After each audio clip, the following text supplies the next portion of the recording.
So I'm not going to tell you that Dune is Twilight for men. Sigmund Freud is going to tell you that Dune is Twilight for men. Sigmund Freud, or as I call him, Daddy. And then we can discuss. But let's back up. On YouTube, I go by CProf. In this space, I haven't been around very long, but back in what they used to call reality, I've been teaching courses on literature, culture, art, cinema, television, and other topics for about 25 years. These days, I think I'm the only professor teaching an online course on Frank Herbert's Dune that anybody can take, regardless of whether or not they're enrolled at a college or university. As long as you're 18 or older, and as long as you got the cash for the very cheap tuition, you're very welcome in the course. By the way, I do recognize that this is kind of a weird environment to talk about Frank Herbert's Dune, but maybe Edward Cullen will come sparkling through the background or something and make it worth your while. Anyhow, there are 4 live class meetings in the Dune course, with support available before each meeting to help you prepare for discussion and to help us build momentum from one class meeting to another. As I'm recording this, the next time the course will run is July of 2024. And right now there are still spots available. You can sign up using the link below. But if the course closes, or if you find this video later on, check my website to see when the course runs again, or check out my other courses. And whether you've been reading Dune since you were a kid like me, or whether you're approaching it for the first time, you're very welcome in the course. In fact, it's good if there's a mix of people from very experienced to completely inexperienced. Makes the conversation better for everybody. No matter who you are, you're welcome. Now, in the compressed space of 4 weeks, it is very important to figure out where to set to work for different parts of discussion. And one of the most important things is to avoid fake debates. Fake debates can trap us in a small conceptual space, or they can sort of cause discussion to fragment and leave us all over the place. Either way, it becomes hard to find a good path forward. And worse yet, we wind up reducing the interest of the book we're trying to read. So, for instance, it's better to avoid the debate I've occasionally seen concerning whether or not women in Dune are empowered. Phrasing the issue of gender and power in that way, in a sort of yes or no, take a side kind of way, actually winds up begging a lot of questions. And either you wind up spending a lot of time defining terms and building up frameworks in a way that takes you out of the story itself, or you manage to get into the story, but at the cost of flattening out a very complex picture. If you're interested in questions of gender and power in Dune, great, and there are excellent ways to get into that issue. One way is to ask, what kinds of power are there in Dune in the first place? How does power move dynamically? How does it circulate through this story? And once we get that conversation going, then we can move across a range of topics and watch how they interact. Everything from class structure to interplanetary relations to political hierarchies to institutional groupings and, yes, gender roles. In other words, if we start with the topic of power and then move into the story and ask what we actually find there, we'll be able to get answers that feel much more plugged into the entire work of art, even if we want to focus on particular topics like gender at certain points. Now, another way to talk about gender that allows it to stay in view much more consistently is to talk about genre. Historically, trends relating to literary genres have had very deep ties to questions of gender identity and gender roles. Starting the conversation this way, we can quickly touch on everything from medieval romances to contemporary urban fantasies, just doing a rapid review, and then we can get back into Dune with an enhanced sense of how Frank Herbert thinks about storytelling in relation to gender and power. This is just one example, but anyhow, it's a very important aspect of any course like this. Figuring out where to set to work to make sure the discussion starts productively and then goes on being productive so that we can discover more together. And so, as I've been teaching the Dune course, I'm starting to use YouTube videos like this as a space to pull threads that I think are interesting, but that I'm not sure should take up too much space in the course as such, especially in a case like this where we're going to start talking about Twilight instead of Dune. And if anything interesting happens in the comments section, I can fold that back into a later iteration of the course, so thank you for your free contribution. Now let's get into this topic of Dune as Twilight for men and see if we find anything interesting. And let's go back to March 1st of 2024, which saw the release of this very high production value epic, more than 2 hours and 45 minutes long, about themes of power and desire and destiny. And of course, as you have probably already guessed, I'm referring to the excellent video essay by Contrapoint, aka Natalie Wynn, about Twilight, both the books and the films based on them. Now, interestingly, on the exact same day, this very intimate, low-budget, kind of quirky science fiction film came out, also about 2 hours and 45 minutes long. It's called Dune Part 2. I'm not sure if you've heard of it. And listen, I almost kind of hate to admit this, but in the incurably dorky world of literature professors, that actually counts as a joke. Honestly, though, the two things were released on the same day, and I'm not sure what that means.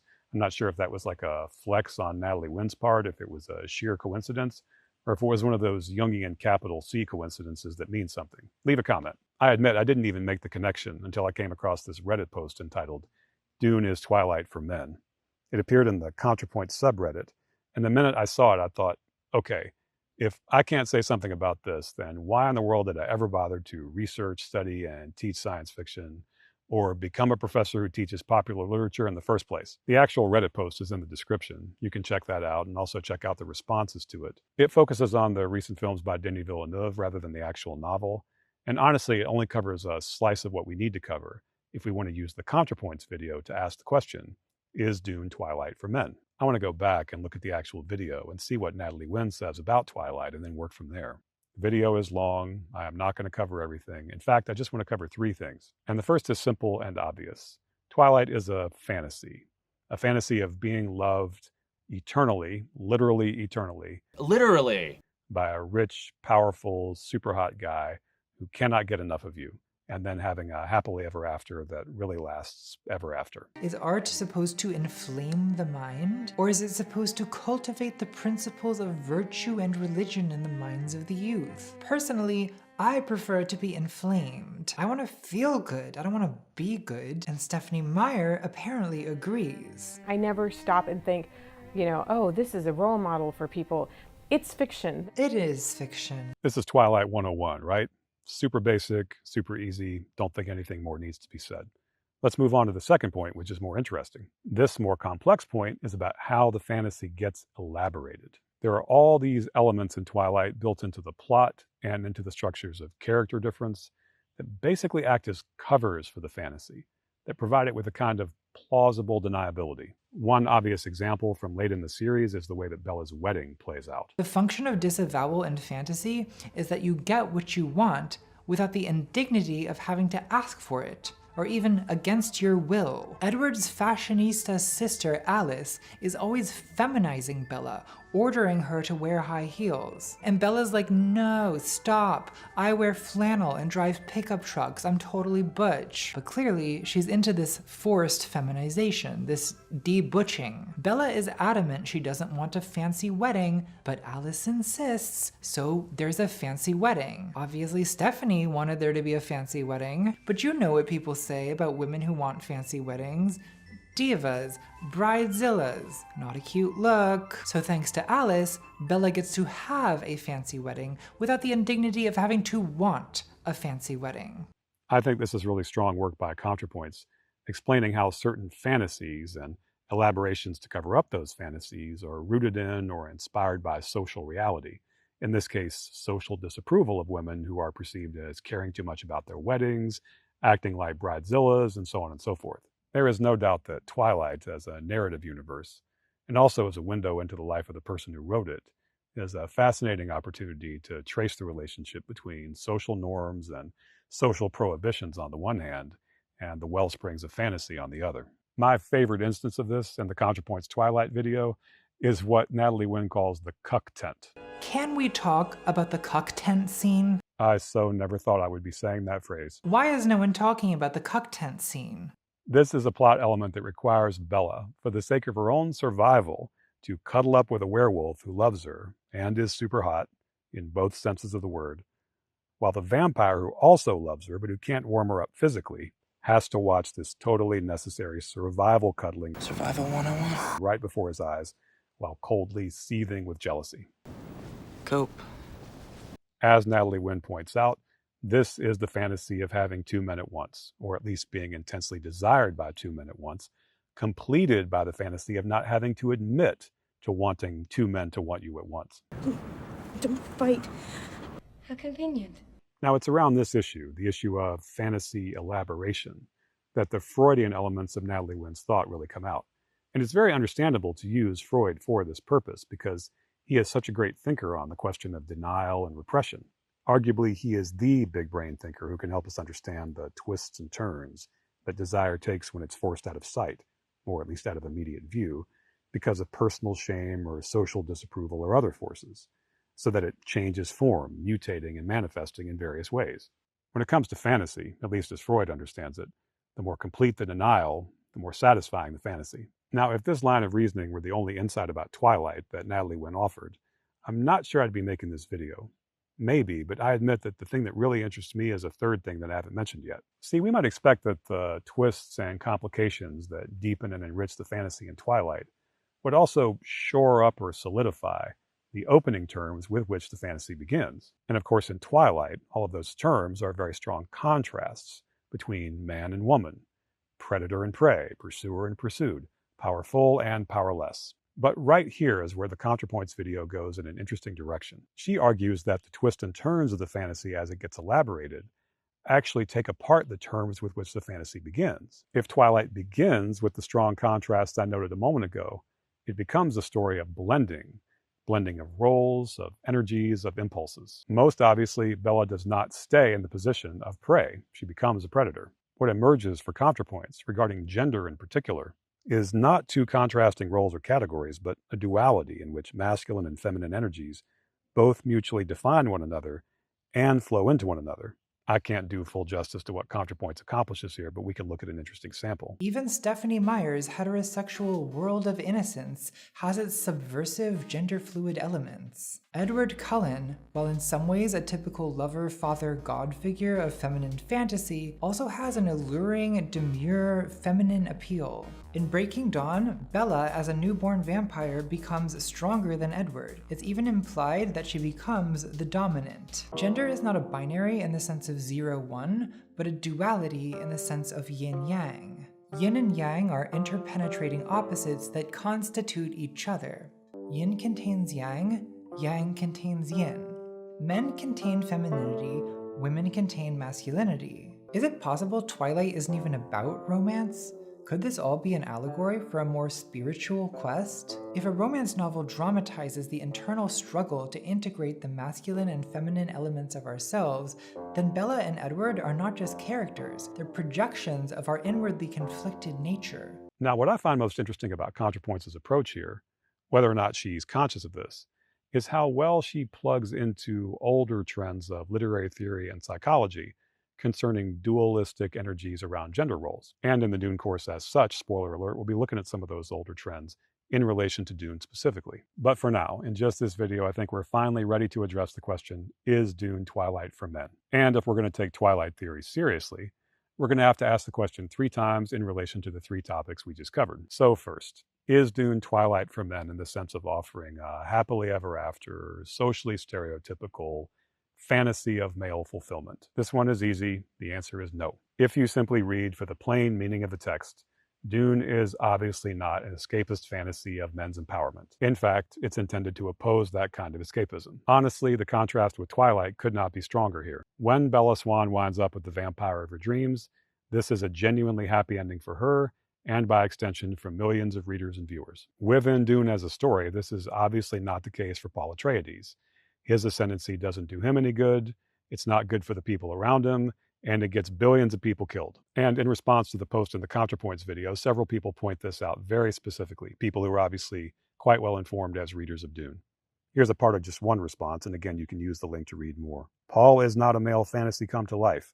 It, I assume that's Dune, is in fact the critique of that fantasy. Paul is the bad guy. Everything he does from a certain point in the book is considered evil. There's literally a passage, this is actually in the second book, Dune Messiah, now that I think of it, where Frank Herbert has to say, hey readers in the 60s, remember Hitler? Yeah, Paul is worse. He killed more people like 10 times as much. Please stop idolizing him. Thanks. Now, officially, an argument like this is supposed to end the conversation, right? Paul Atreides is not a fantasy for men the way that Bella Swan is a fantasy for women. Subject closed. But did you notice that interesting wording? Frank Herbert has to say, please stop idolizing him. If the message is so clear, why does it have to be repeated? Another Redditor addresses this issue by saying that the reception of Dune is a situation where the work itself is not a fantasy, but the way people internalize it, I think that just means read it, is. And here's where things get complicated. If the message is so clear, if it's so unmistakable, why do some readers get it wrong? And how is it that enough readers get it wrong that Frank Herbert had to re-clarify over the years And over the decades, readers of Dune have had to do the same thing. I don't blame Frank Herbert for the fact that some people take Dune as an empowerment fantasy. I think he really did try to tell us not to do that. But this does not end the conversation. Not if we want to pay attention to what Daddy tells us about denial and displacement. Let me ask you this. In Dune Part 2, when, after holding out against his destiny for a while, Paul finally steps into the role that has pretty much been prepared for him, how do you respond as a viewer? Are you just horrified, which is the appropriate reaction, or are you also thrilled in some way, even if you recognize that this is not a worthy reaction? I am Paul Muad'Dib Atreides, Duke of Arrakis! Erudi Dina Heshidani, Nelishan Al-Gai, Rui Di Menaruk, Ashiki!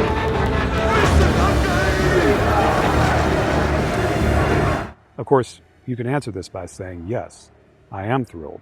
I participate in the feelings that the Fremen gathered here are expressing, and the sound and the performances and the cinematography are all quickening my pulse and making me feel how easy it would be in the moment to think of Paul's ascendancy as a good thing. And you could go on to argue that that's the point. The point is that what feels good here is not at all what is good. I want to feel good. I don't want to be good. You could go on to argue that, in a way, the scene is far more effective and powerful precisely because we feel such a strong temptation to follow Paul, even though we know enough to be sure that this is wrong. But of course, if you argued that, you'd be arguing, whether you meant to or not, that what makes Dune effective for those who want to receive the message is also what makes it effective for those of us who want to cling to the fantasy that that message is meant to destroy. I mean, what better cover for any fantasy than a scenario that allows you to deny, quite sincerely, that you have any investment whatsoever in that fantasy? Now, if you find yourself in denial about this very point, stay with me for a minute and just pause and compare the situation of a thoughtful and informed Dune fan with the situation of a thoughtful and informed fan of, say, horror film. Fans of horror film openly admit that the films they love allow them, in fantasy, to indulge violent, immoral, or at any rate antisocial impulses. They aren't going to go and do any of the things they enjoy seeing on screen, we hope, but they are in some sense going to enjoy watching them. This is a complicated and admirably honest way to consume horror film. But now, are Dune fans always this honest about what drives their interests? I'm not so sure. We Dune fans might be more given to actual denial and displacement, which means, of course, also being in denial about engaging in denial and displacement. The more we assert that Dune cannot possibly be any kind of male empowerment fantasy because of the official message, the more possible it is for this assertion to be an effective cover. Basically, the reader or viewer can be like Paul, dragged into a scenario against their will, saying the whole time, I didn't want this, I tried to avoid this, please make it stop, etc., etc. Somebody help me, please.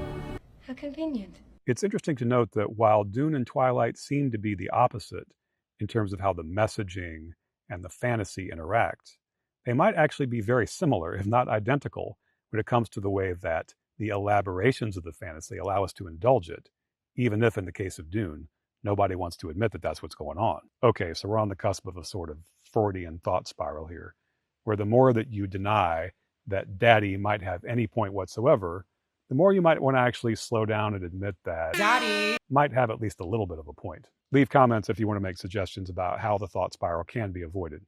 Meanwhile, I want to move on to the third level of argumentation and ask, is there a sort of dualistic energy in Dune in the same way that there is, according to Contrapoints, in Twilight? Does Frank Herbert, like Stephanie Meyer, or at least Stephanie Meyer according to Contrapoints, undo the terms of what is initially, at least potentially, an empowerment fantasy? So here I want to say 4 things quickly, and they don't all point in the same direction. First, Dune doesn't begin in the same way that Twilight begins, with a really strong contrast between masculine and feminine, as empowered and disempowered. Part of that is about Frank Herbert's interest in the science fictional world that he built. Part of it is about biographical influences of powerful women on his own life. And part of it is his interest in Jungian psychology, which definitely can focus on dualistic relationships of male to female energies.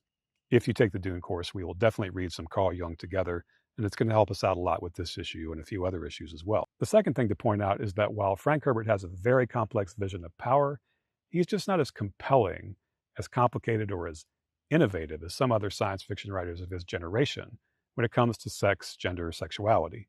And that's not me trying to knock Frank Herbert.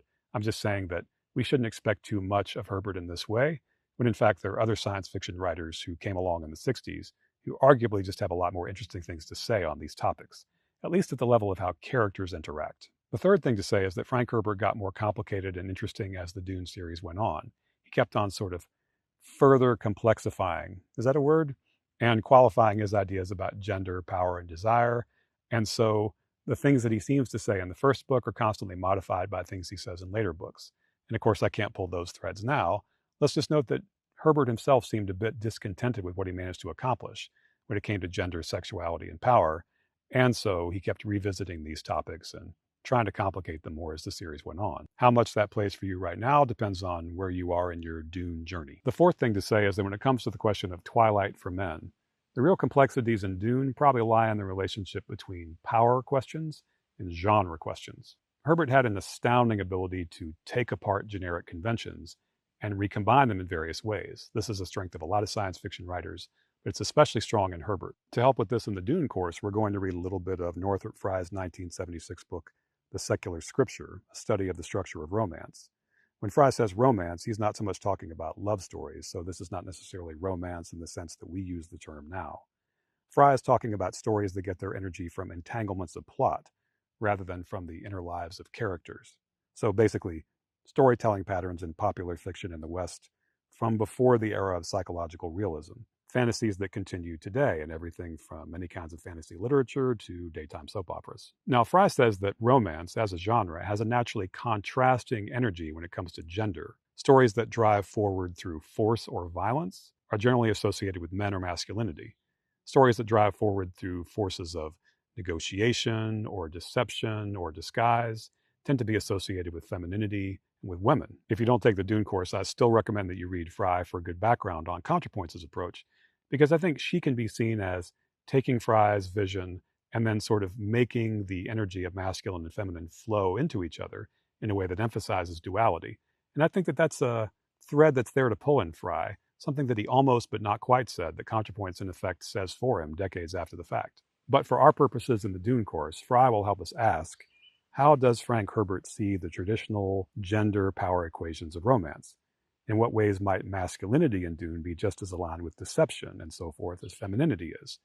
And in what ways might femininity in Dune be just as aligned with violence, with force, and with the power to compel action as masculinity is? Now, once we step back and start fleshing out answers to questions like that, we can then ask, what in Dune is exactly for men in the first place, versus being for readers who want to watch traditional storytelling patterns get disrupted, albeit disrupted in the context of a story focused on the struggles of a young man. Okay, so I'm going to wrap this up, partly because there's no need to purchase the tuition cow if you can get the educational milk for free. These YouTube videos are going to be free, and I suspect they'll remain ad-free and unassociated with Patreon or anything like that. In general, I don't expect to get paid unless you take a course with me. But feel free to use the comment thread for discussion, as you would in a classroom where people know your name and know your face respectfully, and I'll be interested to hear what you have to say. Still though, this kind of conversation is just not going to give you as much benefit in the context of YouTube, which is, no offense intended, a content mill. This makes it all the more impressive that Natalie Wynn can actually convey some thought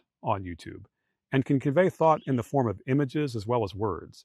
In fact, I think she's really a leader when it comes to image thought, and not just verbal thought illustrated by images. But I do note that most people don't seem to have absorbed the duality-oriented theory of gender that she's presenting through Twilight. That's the most difficult, complex thing she presents, and it kind of gets left to the side in most of the commentary. If you take the Dune course, you'll have a chance to take in more complicated ideas, not to accept them or reject them out of hand, but to process them more deeply so that you can figure out what they mean to you and whether or not you find them useful. You know, one of the fundamental functions of art is to clarify choice, or at least to give us practice in a kind of experimental zone with what it would mean to clarify choice. In any course of mine, we will work on that kind of clarification. See you in class.